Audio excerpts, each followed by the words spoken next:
Camilla, Duchess of Cornwall, is she truly frightened about that forthcoming memoir from the one-time royal Prince Harry?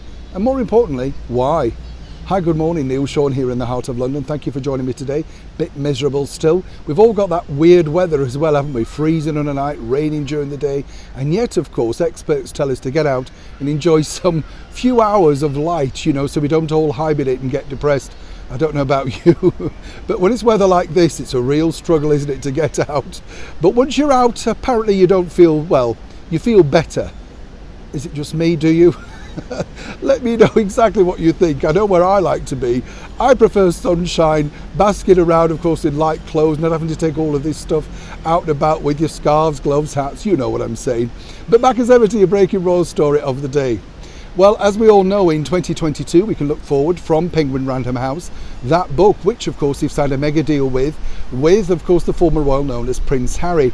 And we know that's going to be a big chapter on his late mother, Princess Diana, possibly rightly so. This is what they're paying for, the big memories, but he can't really go back to doing all the poor me things, the mental health and the victimization stuff, which he did on the Oprah Winfrey Show.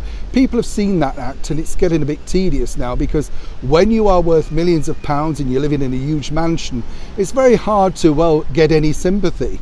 So what can we expect? And really, is Camilla, of course, the Duchess of Cornwall, truly worried? Let me tell you the inside track on this. According to insiders, this is the problem that Camilla now faces, because she knows that she will feature, allegedly, heavily within Prince Harry's book. After all, she plays quite a rather large part in his formative years. We all know the story, of course, and I think even the harshest of critics might say, well, Camilla has turned things around and proven, of course, that perhaps, if you think about it, in another generation, Prince Charles and Camilla should have been allowed to marry way back when, but they were different times.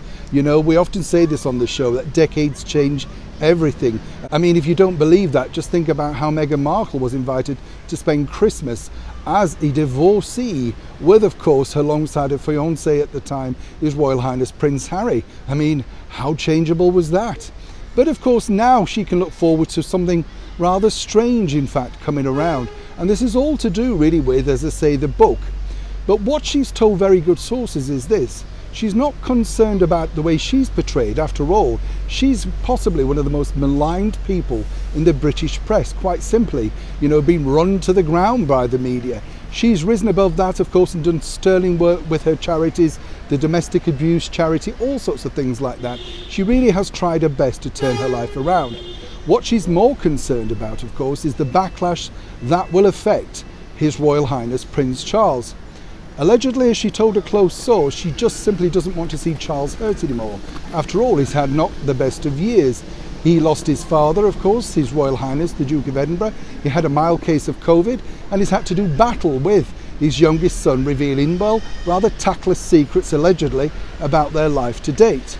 Apparently, according to that source, all Camilla wants is for the book to be over and out so they can all move on with their lives. After all, she knows better than anyone that once the story's out, the public make a decision on how well it's received.